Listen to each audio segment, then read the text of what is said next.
We're back, mission statement, episode 21. We got the legend Dr. Z in the building. Thank you for coming through, brother. Thanks for having me. For sure. How's this year been going, dude? It's a fucking crazy year. Starting off with the heater. I mean, That's, it's been a wild year. Like, what's your COVID life been like? I mean, it's kind of been waves of different things, but trying to stay busy, skating a bit, a little bit of art stuff. Just trying to stay active and healthy and fucking stay positive. I see you've been ripping. I see the clips on the fucking gram. Definitely skating. I mean, skating's been kind of the most fun it's been for a long time for me. Thank God, because I don't know what I'd do without it right now. Like, as far as with COVID and everything, has that been like allowed you to skate spots that you normally wouldn't be able to skate? Like, you've been putting in work, like filming and shit, or like? I mean, in the kind of like towards the beginning, once I realized I wasn't gonna die if I went outside, definitely skated some midtown stuff, like kind of more on some fun, not really too serious filming, but definitely been able to skate some stuff that normally was like a no-go. Yeah. That's cool, man. And then like friends and fam, all good? Everybody's doing all right? Friends and fam are good. Yep, everybody's good. Nice. Yeah. Yeah. It's been a fucking weird one. Yeah, Man. it seems like so much time's gone by, but then like no time's gone by. It's like a mental fuck. Yeah. But shit. Well, we don't have to do the whole life story, but let's talk a little bit. I know you're from Cape Cod. Yeah. What was life like before you like started skating and stuff? I grew up on a little pond. I grew up, outdoors, fishing in the pond. I had dirt bikes, freaking BMXing, super into the that movie Rad. I thought I was Crew Jones, build dirt jumps in the backyard. And then they built a skate park, and then I never left it. Yeah.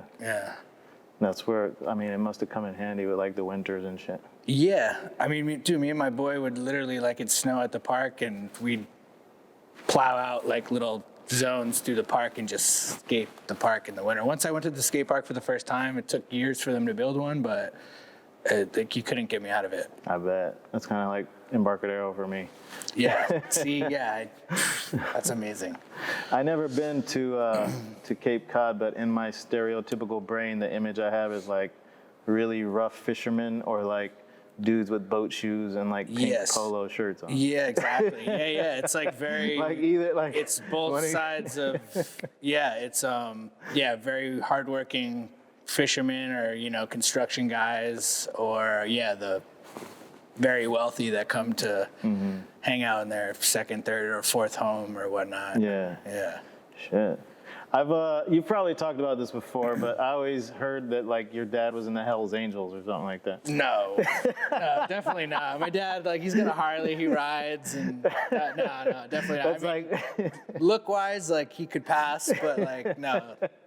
That's like one of those stories that by the time it reaches California, it's his dad's like a fucking Hells Angels boss. No, definitely not. Because I remember people would always be like, don't fuck with Zered, dude. He'll fuck you up. Like, dude, California's crazy, man. That's hilarious. I never even knew that. No. I mean, because it was like back in the days when like skaters would still like fight each other. So people would always talk about, not that anybody talked about like fighting you in particular, but it would be like, oh, don't fuck with that dude. No. Don't fuck with that dude. No, my dad's a super hard worker and likes to have fun. That's got a Harley. You ever ride it? Yeah. I've ridden some of his bikes for sure. I want to get one, but I'm like, I just think I'd go scary. I'd want to go too fast. Yeah, that shit scares the hell out of me. Shit. I mean, do you think? I was gonna say like, even going back to that, like we were like, remember back in the days, like people like. Skaters nowadays don't fight each other anymore. Like that was like a thing back in the days, you know? Yeah, there was a lot more respect back then, and you cross the line. But now the game is like changed quite a bit. Yeah.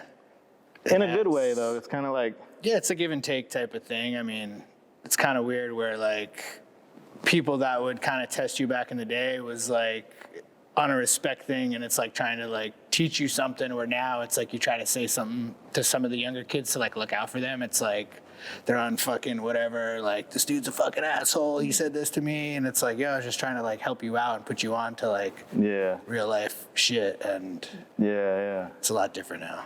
But yeah, it's great too now.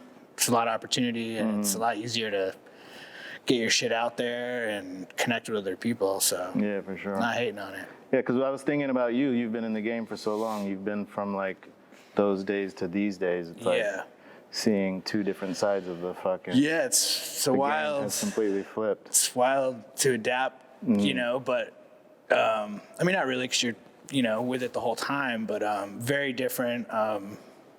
Yeah, I think it's great. There's a lot of opportunity there now that wasn't there before, and, you know. I mean, even in the zoo days, you could probably get checked by like your team manager. Oh, for sure. I mean, I was the one you're getting checked by the most. Like, Pang, like, God bless him, because like that motherfucker and everybody else put me on and like taught me like a lot of shit. Like, just shut your mouth and don't be an idiot. Yeah. It's like, know your place, which is very important, but, you know, it's different times. Hell yeah. So growing up, who was like, what other skaters were from your area? Who was your crew? I mean, growing up, there were some people that like, you know, you wouldn't have heard about, but there was this kid, Silas Finch, who was like amazing that I looked up to. Broderick, who was involved with Orchard years ago, was amazing. I mean, there was a lot of really good skateboarders that, you know, didn't make it to whatever, making it, but like just like super inspiring and like amazing skateboarders. Yeah. Those are the guys that give you shit when you go home. They tell you that they tell you that you're gonna.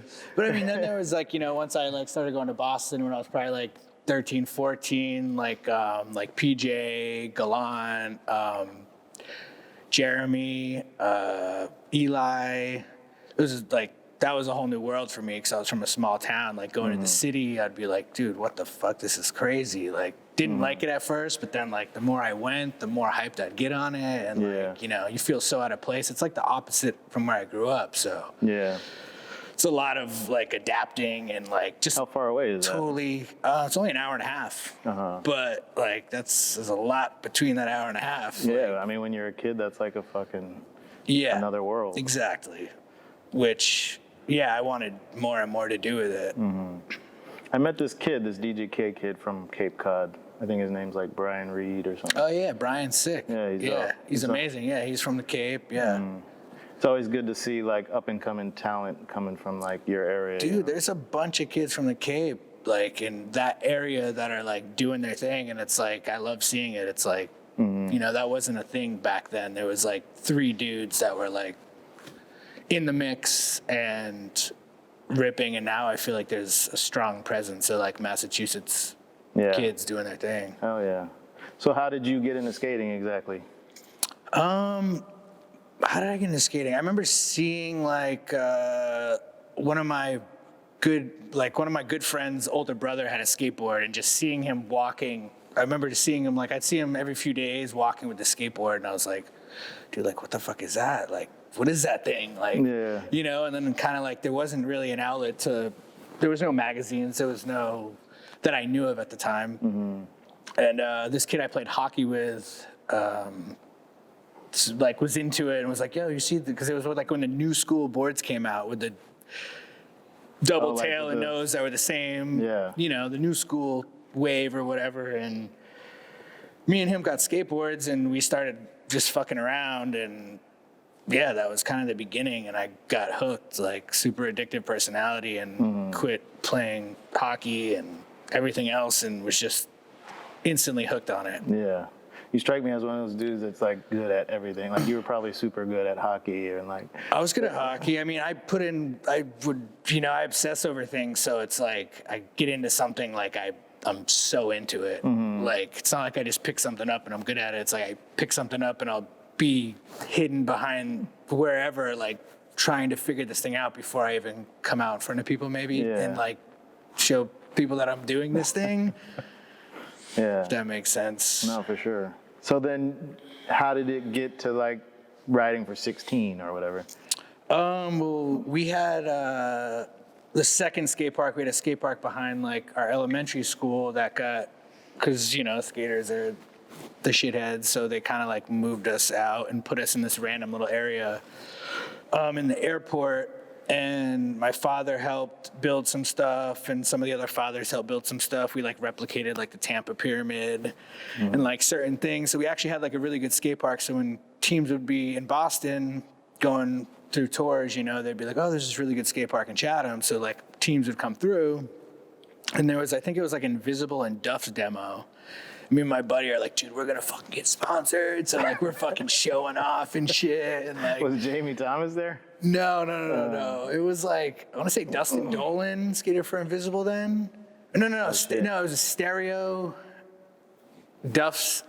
There was a few things, but anyways, was just fucking trying to do my shit, and it was like Invisible because it was Climax Distribution, who had 16 and Orion trucks, and Jason Maxwell actually. So it was Invisible and Duff's demo. Mm-hmm.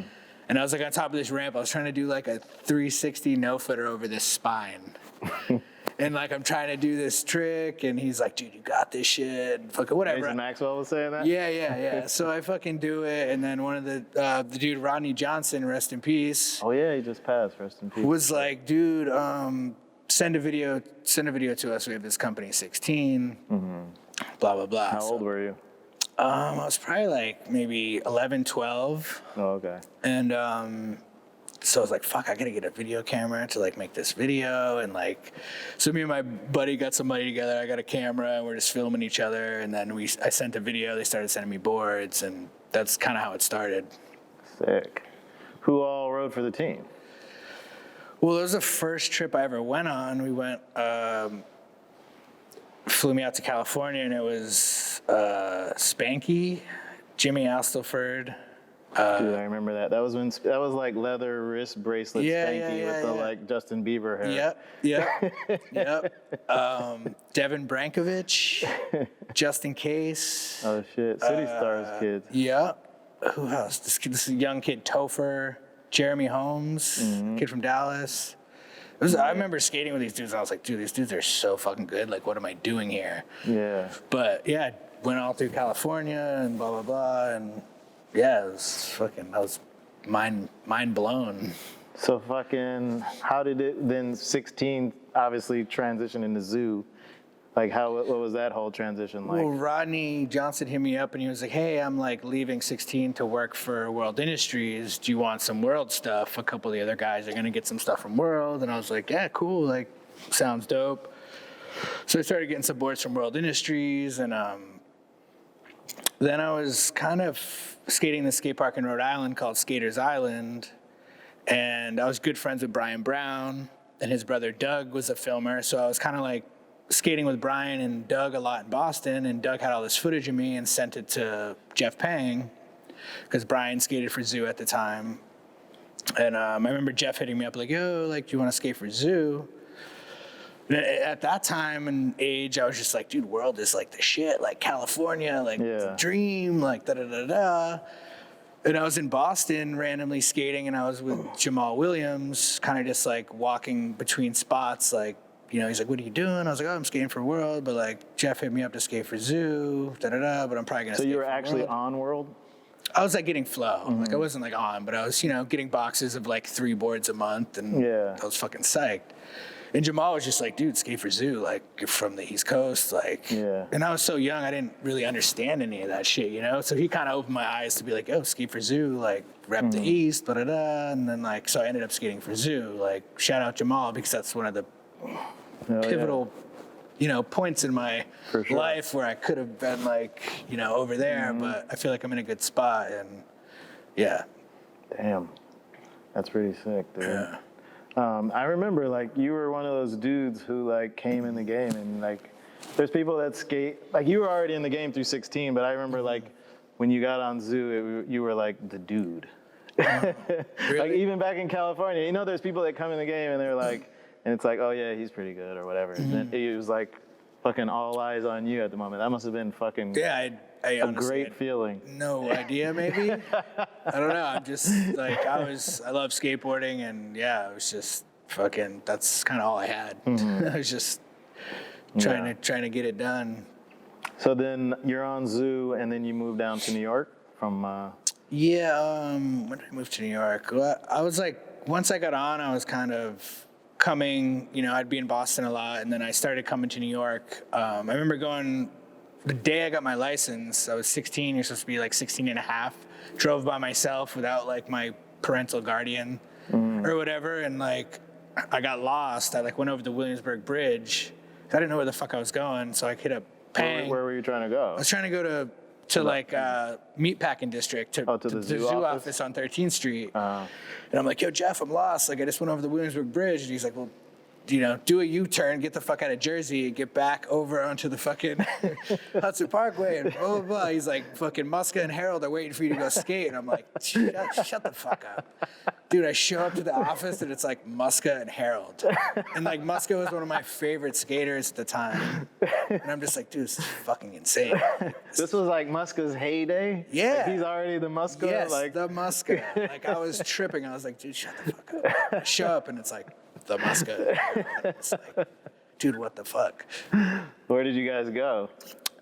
We went, I remember walking through Union Square, and it was like every few steps, it was like, yo, Muska, yo, Harold. And I'm just like, it's like, dude, this is fucking insane. And then we go over to Williamsburg. There was like some volcano, little spot, and like a quarter pipe. There's like a photo of Pulio doing a backside out, or Dill, and I don't know, maybe Pulio as well, but quarter pipe with the Twin Towers in the background. It was this little DIY kind of thing. Yeah, I remember that. And I remember thinking that was like so far away back then, like Williamsburg from the city.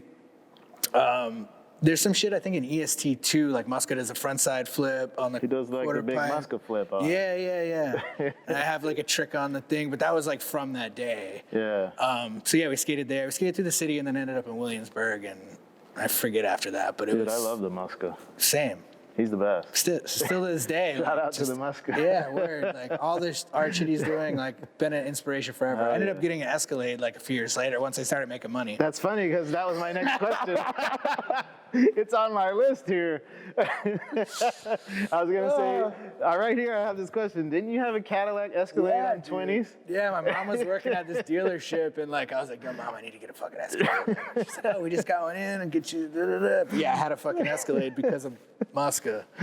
Dude, I was like, huge fan. Still am. You were like living in the city, like driving that thing around. How was that? It was unreal. Vinny Ponte let me park it at his family's restaurant garage for free. So I was living large. It was unbelievable. Did you do the whole like TV thing in there? And I had the pop-up thing. Yeah, it was already in it. I had like some exhaust shit going on. I wanted to get some, because I was super into 50 Cent, and I wanted to get some like gold Dayton's on it. Thank God I didn't. But I was just like, dude, hip hop and the whole thing. I was just like, so fucking. I remember up. like even in LA, like SUVs were like the thing. Like Kareem had one. Obviously, we just talked about Muska. Like Carol had a Escalade. That's all you'd see is like you'd watch the videos, and it's like you wouldn't go online and see what was happening. You'd just be like, that's what it is. Like, that's what I want. Yeah. Remember Felix had that like ridiculous the Hummer. Yeah. It was like fucking bonkers. Yeah. That was it, man. It was like, come on. I mean, to be honest, I would have got a Escalade too at the time if I fucking had the money. So dude. I would have went stupid with it. Yeah. For sure. I'm just happy I made it out of that shit. Like, God damn. What's the realization when you're like, you know what, maybe this isn't so practical? I mean, what was practical? Like, what is practical? Who knows? Yeah, at that age, you're like, what? I don't know what There's practical nothing. means. Like, I had grills, diamonds in them. Like, this little kid making like good money. Like, I don't know. Like, what? I don't know. Oh shit, hanging out with Harold. You spent a lot of time with Harold, yeah? Yeah, man. A lot of trips. Yeah, I remember Pang was just like, he was like my role model. And, you know, I was super young, and that's when I was in the city. Like, my parents get divorced. I was just in the streets, on the road, traveling. Like, the people I were around were kind of like my parents at that time. And, like, Harold was my dude and, you know, putting me on to shit. And just, like, yeah, that was, like, I looked up to Harold so much. I remember Pang being like, yo, dude, just know that, like, you know, you're not going to do everything he does, and like, da-da-da. Which, you know, luckily I was like, you know, had a brain of my own Yeah. to like know what was what and you know what to stay away from and you know where to be and shit. But Did Harold kind of like have his own like Harold Hunter brand? he did towards the end, yeah. It was like it was from Zoo York, but it was Yeah, like yeah. Harold Hunter, right? Yep. Yeah. Yeah, that's pretty sick. Yeah. Shit, man. I always try to get like Harold Hunter stories out of guests, but I feel like nobody wants to tell the stories because they're like not so politically correct. Yeah. There's always some kind of like hint of like I mean, he was wild. sketchiness involved. You know, he was obviously wild, which is crazy. Like the best friend that I grew up with, this is a wild like story, but my best friend that I grew up with that I first got my first skateboard with, he lived a few towns away from me. And there's this camp called the Fresh Air Fund, which was like kids from New York that would go, I guess, to the Cape, and they'd stay there. And like, I remember staying at my buddy's house one time, and there was this girl that showed up, and I was like, oh, who's this? Like, he's like, oh, it's this girl from New York. She's like part of the Fresh Air Fund, and she's staying here. And I was like, oh, cool, like da-da-da. And then years later, I remember being with Harold, and he was like, oh, yeah, Fresh Air Fund. I used to go to Cape Cod. And I was just like, dude, I was like seeing this girl that was like probably like, imagine Harold was like, but it was like, she was definitely the same age, and it was like the same time. Like, it was just a crazy like thing. Like, Shit. Fucking Yeah. Harold, dude. Rest in peace. yeah, man. Such a good dude. Amazing. So you never like, you've always been in New York since then, or you never really like, Yeah, no. you never did the whole Cali thing, right? No. Yeah, I've been here. Definitely think about it a lot more now, man. This shit is cold here. I'm like shivering right now. Like, woo. I know it's a little cold in here. No. But yeah, I've been here. Get to travel enough, you know, it's kind of like you get a little over it, and you travel, come back, you're re-psyched on it. So how long you been in New York now? Like 15 years or some shit? I think like 18 maybe. Oh, damn. Yeah. Shit. Yeah. It's been a minute. I remember going to your house in the East Village. We were like hanging out on your roof. This was like 7 years ago or something. So on like 3rd Street or 8th Street? Yeah, like 3rd Street. Okay, yeah. I remember you were like, dude, check out this rapper. This dude's sick. His name's Action Bronson. He sounds like Ghostface. No way. Yeah, he like just came out, and I was Damn. like, okay. And you like put me on to that. Damn. Dude, I've always like been such a big fan of hip hop, man. Like always, which is so funny, like coming from where I'm from. Like I remember randomly, like I was in Maine with my mother. We were at some pawn shop, and I bought an Old Dirty Bastard CD with like the EBT card on the cover just because I liked the cover of it. I remember like listening to it with my mom like on the way home from the pawn shop, and like listening to it now, I'm just like, dude, my parents are just like, dude, what is up with this kid? Like, yeah. Are you still keeping up? Like, you see how crazy hip hop is nowadays? Yeah. Like, are you paying attention to what's going on? I Or, mean, like, yeah. what are you fucking with? I mean, I out kind now? of I like a lot of different shit. On the spot. I mean, I always resort back to the old shit too. Like as far as new people, like I like Freddie Gibbs a lot. Yeah, he's dope. Fuck. So you're not fucking with like the SoundCloud like mumble. I mean, I could listen to some of that. I'm not like hating on it. But yeah, it's definitely not my shit. Yeah, I hear you, man. Respect though. It's cool. Yeah, for It's sure. cool. So from Zoo, then like, we don't have to go through the whole thing, but then like you went to Expedition after that. Like, Yep. But that was like a 10-year a few period of years time, after. right? Yeah, I was on Zoo for, at least 10 years. And then I think a few years in between, and then Expedition, yeah. How long were you on Expedition for? I think 3 years maybe. But was it between Zoo and Expedition was kind of like a little rough period for you? You were just kind of like trying to figure shit out? Yeah, I mean, I had offers and people hitting me up to skate for people, but I was just kind of like, I'm not just going to skate for someone just to skate for somebody. I'm trying to think of who. I feel like I was still on Red Bull maybe. So I had money coming in. I wasn't like struggling, but yeah, it's definitely Was it like trying to figure shit out, you know? Yeah, so it doesn't sound like you were too stressed about it, like it was At that having, time, like, no. crazy anxiety about anything. Or, No, once, because I think I want to say it was on DVS shoes and Red Bull, so I had money coming in, but then once like the DVS thing stopped, and then was definitely some hard times and like, you know, trying to figure shit out. Like almost moved. I was like a week away from moving back to the Cape, money wise, and I was just like, dude, this shit is a wrap. And then this was after Expedition, or like because DVS and Expedition kind of like those. I'm trying to think. Did they kind of like end towards the same time or something? What was it? It was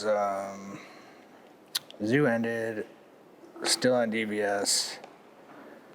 Then I think Zoo ended, and then DVS ended, and that was like a pretty big blow. But then I still had the Red Bull thing going, but it was like I was already kind of living up, like, you know, I still had those checks because Zoo, I was on the clothing and the boards. I was getting a fat check, and DVS I had a shoe, so I was getting a nice check. So yeah, I was just on Red Bull, and I was like, dude, it's over. Like it's a wrap. Like how can I pay for like have an expensive lifestyle? Yeah. It's a wrap. And then the homie Peter Hun, who's good friends with Pang and, you know, a bunch of dudes from back in the day. UXA. We did a UXA guesting, and then he hooked me up with like his buddy who was like a scout. I did something for Uniqlo. I got like a fat check, and that like brought me through long enough to then I think get on Expedition. Okay. Yeah. Yeah, because you were riding for like Criff Dogs or some shit, right? Yeah. I just literally put on a sticker on my board. Dude's give me $1,000. I mean, I'm not hating shit. Yeah, That's I was tight. just like, dude, like, what do I gotta do? He's like, yo, just have your friends over to this spot on Fridays. We'll give everybody free beer and hot dogs, and like. That's the place where it's like they sell hot dogs, and then you walk through the phone booth, and it's like a fancy bar. That's the on one in the other side. city. Like, there's one in Williamsburg too, because I was living a few blocks from the one in Williamsburg. Yeah. But yeah, same spot. Yeah. Dude. Which shout out to the homie at Criff Dogs. Like that dude definitely got me through hookup. some tough times, and Peter Hunt as well. Like fuck. Shit, man. You should still run that. Like slap the sticker on there. Shit, man. Shit. Tough times. Yeah, hell yeah. You know, it's funny though, because I never really thinking about like I was like obviously I got to do my homework when I like come here to speak to you. It seems like you've never really like been in a slump.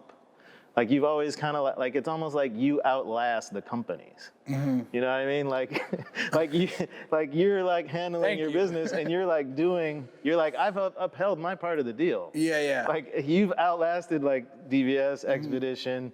Like you stayed on Zoo till like the bitter end. Yeah. And you're like, yo, like I'm still doing what you like. Yeah. You know what I mean? Yeah. I mean, I love skateboarding, and like I don't know. I think I just do what feels right, and I'm not trying to follow any trends or follow what's happening at the time, and I'm just I'm about this shit, and I love it. You know.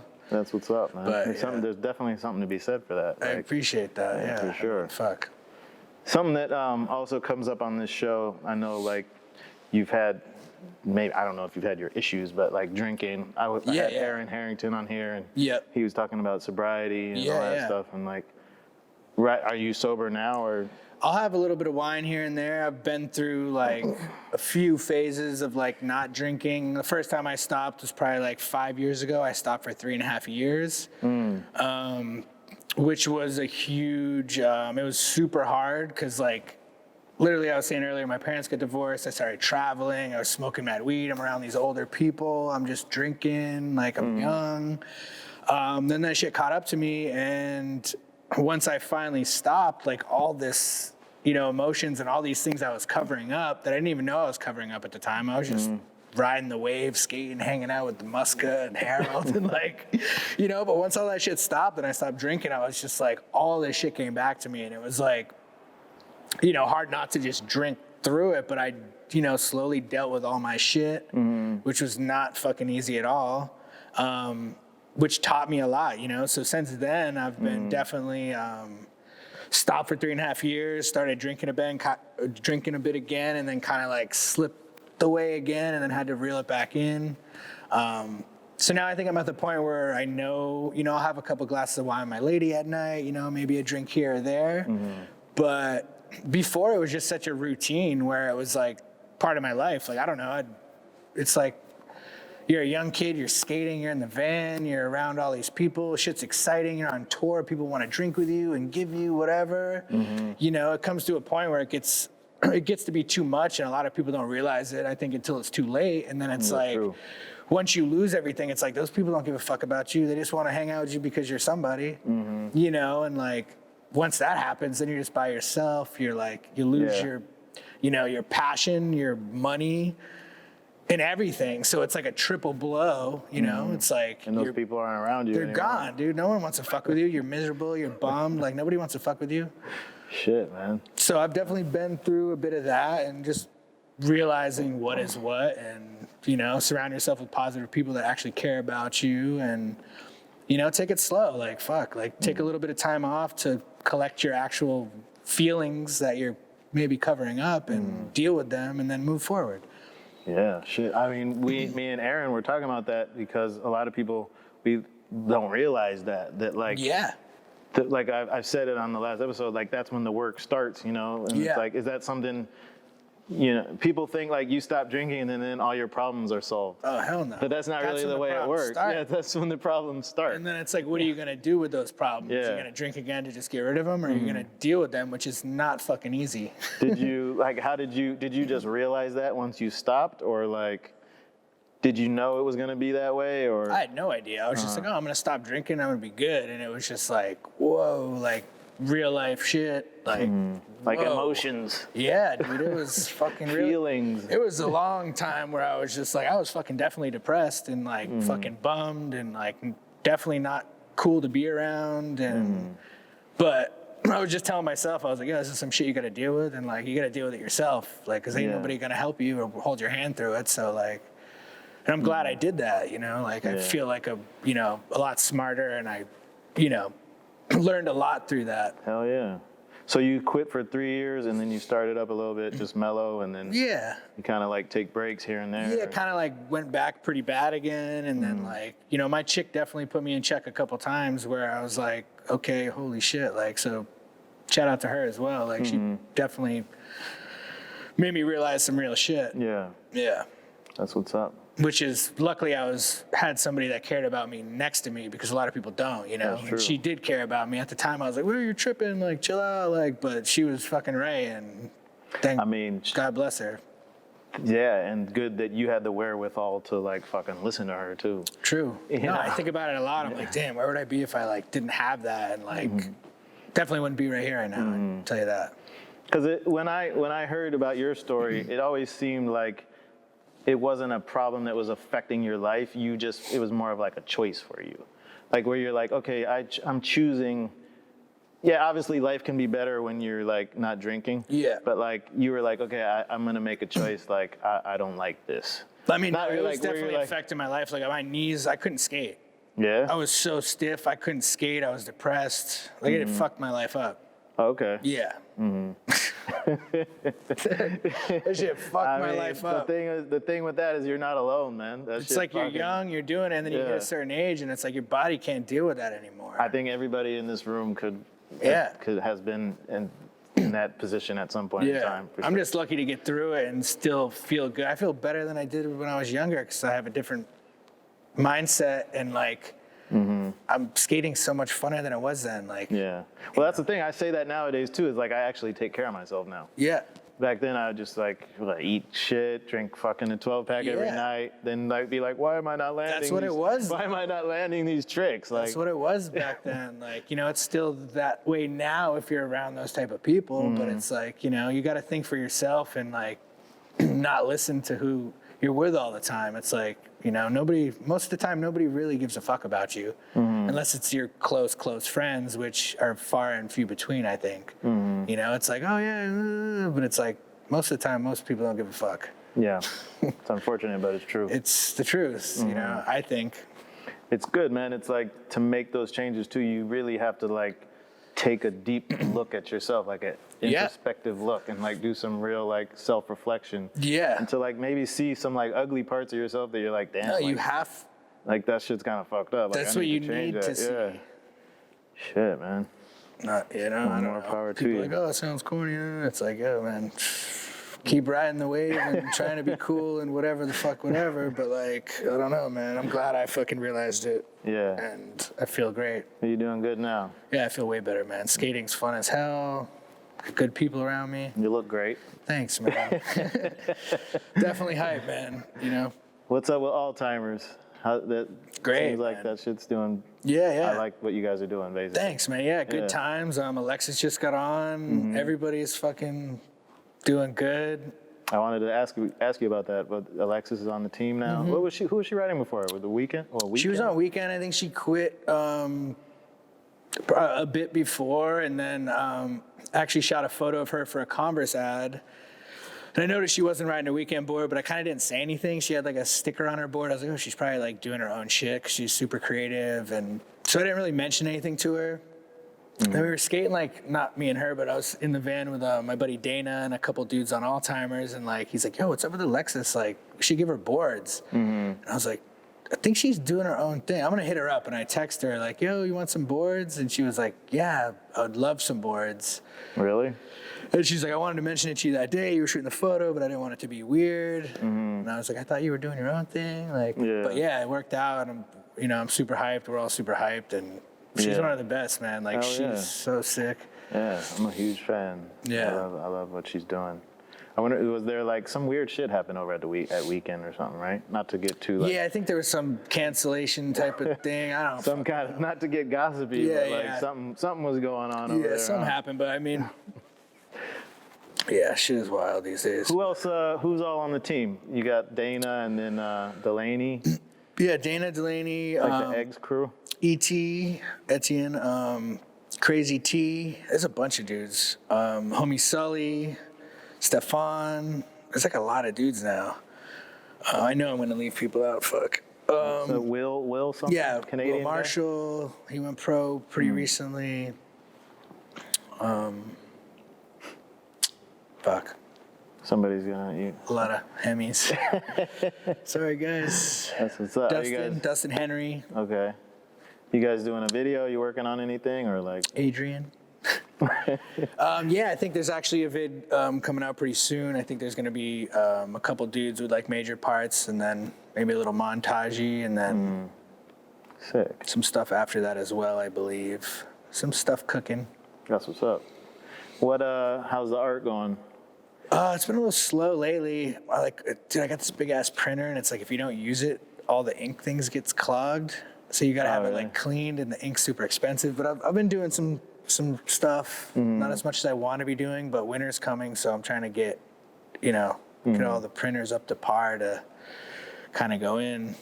How long you been doing stuff? Like, when did you get into that? I mean, I've been shooting photos for a long time, but yeah, kind of slowly just adding to shooting photos and then the wheat paste shit and just kind of learning. It's like kind of a collaboration of a bunch of everything, things, right? Yeah. So I got ADD, I jump around all over the place, and then I try to bring everything together. Yeah.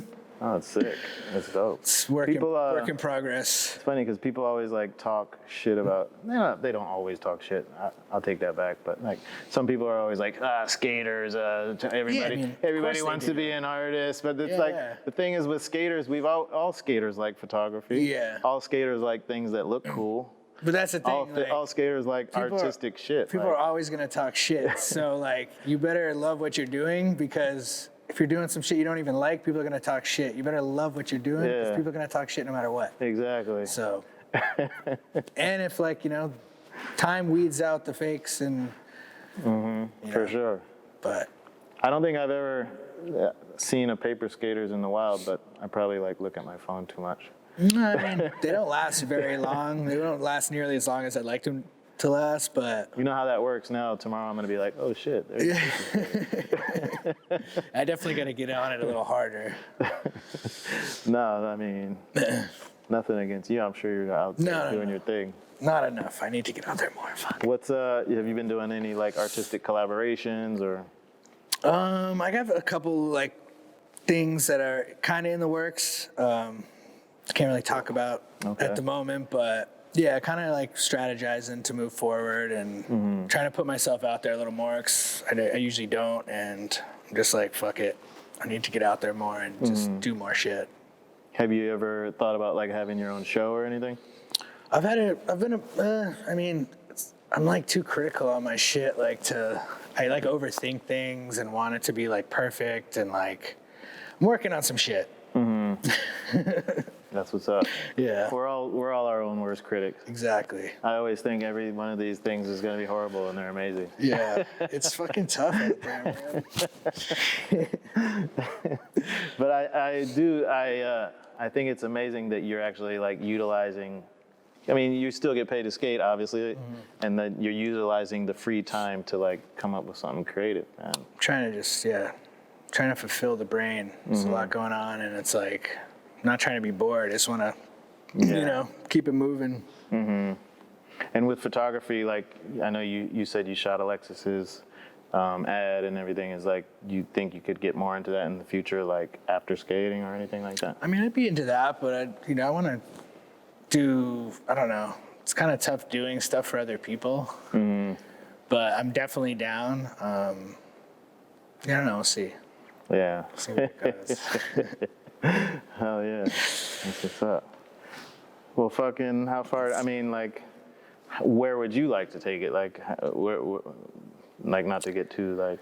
I mean, I'd like to, you know, help or work for some companies, help with creative and, you know, come up with cool ideas and concepts and, you know, just kind of take it there. And also, I don't know, yeah.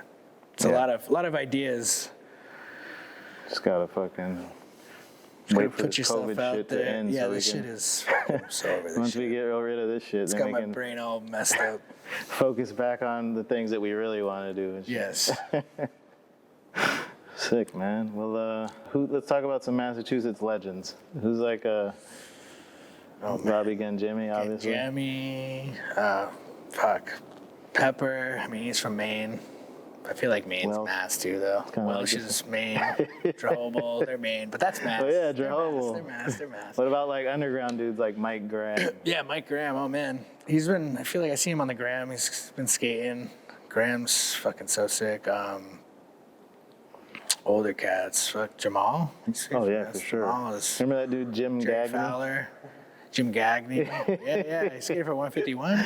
I think he skated for like Black Label. Black Label, yeah. I heard he nollie flipped into a pool. That was like his claim. Dude, that was his move. Yeah. I remember seeing him like at one of the parks nollie flipping into steep ass quarter pipe. And I was like, super gnarly. Shit, man. Yeah, Steve Nardone. There's so many fucking rad dudes. Well, you still got the house down in Naples in Florida? I don't. No? Nope. Oh man, I was gonna say that would be a good place to. Naples is to hide out. My little zone I was in was just like weird, kind of old people. Yeah. But I mean, that was the thing. You could go down there, fucking lurk. Yeah. Play golf and shit. I'm kind of hyped being in the city right now. It's like weird times. Like I feel like we're just living throughout history. Like this is like some crazy time. I'm kind of psyched to be a part of it. It's like annoying and shit, but like it's kind of. I've been hearing the word unprecedented a lot. It's an unprecedented time. Yeah. Shit is wild, man. There's a lot of things going on, man. Oh yeah. I don't know, man. Well, it's good to see that everything's going well, man. Hell yeah. I appreciate you coming through. Thanks for having me. Yeah, for sure. Yo, it's a wrap. Episode 21. This is the last episode of the year. Just want to wish everybody a happy holidays, happy new year.